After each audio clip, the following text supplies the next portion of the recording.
Can you see how easy it is for the mediation process to be sidetracked? Charles Hart, our mediator, and Robert Davis were having a pleasant conversation. Suddenly, Robert becomes very suspicious and fearful. "You've been talking to Mac? What did he tell you? I bet he's already been telling you a lot of lies. In fact, how do I know you haven't already made a decision about how this should come out?" Robert goes on to communicate that he really distrusts anyone who has been talking to Mac. Although he doesn't use these terms, Robert has questions about Charles' neutrality and impartiality. Upset, Robert then quickly unleashes an emotional bomb. "Did you know he's trying to kill my daughter?" What would you do if you were the mediator?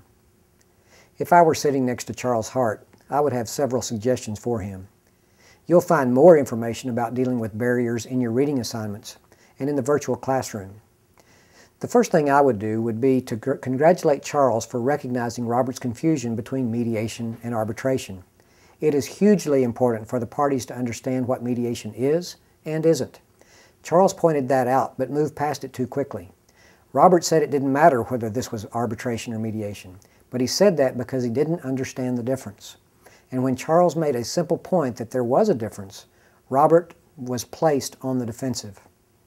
I would suggest that when a basic question defining mediation or the process comes up, that the mediator take a little time to explain and clear up any questions. In this case, it might be good to go into an explanation of what arbitration is. If Robert really does have a problem distinguishing between arbitration and mediation, it might be more important to show him what it isn't as you develop a better understanding of what mediation really is. Giving the detailed explanation also helps further establish credibility. Robert will have the opportunity to hear the mediator speak with confidence about processes. The additional time helps build confidence between the party and the mediator. Another factor to keep in mind during convening is that the parties have probably been in discussions, perhaps even arguments, for a prolonged period. If so, they may have developed a behavior mode that causes them to take control of every conversation they're in. By finding opportunities to explain things, the mediator helps the parties become accustomed to listening to someone else. And because the mediator is careful to include everyone in the conversation, the parties learn to trust the process. There's no longer any need to dominate the proceedings because they can trust the mediator to give them their chance to speak. So I would tell Charles to take a little time to talk about the differences between arbitration and mediation.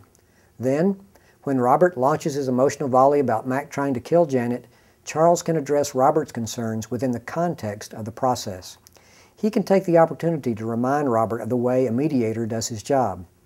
In other words, he can directly touch the issues that Robert fears, the neutrality and impartiality of the mediator, and therefore the mediation. The convening stage of the mediation is truly a negotiation between the mediator and each party individually. Convening is a critical moment in the process. You must be at your best when you're bringing parties to the table.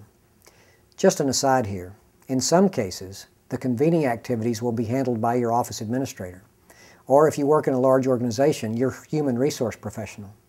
Make certain that the individuals who assist in convening are properly trained and experienced. Let's go back now and see what Charles Hart does with my coaching tips.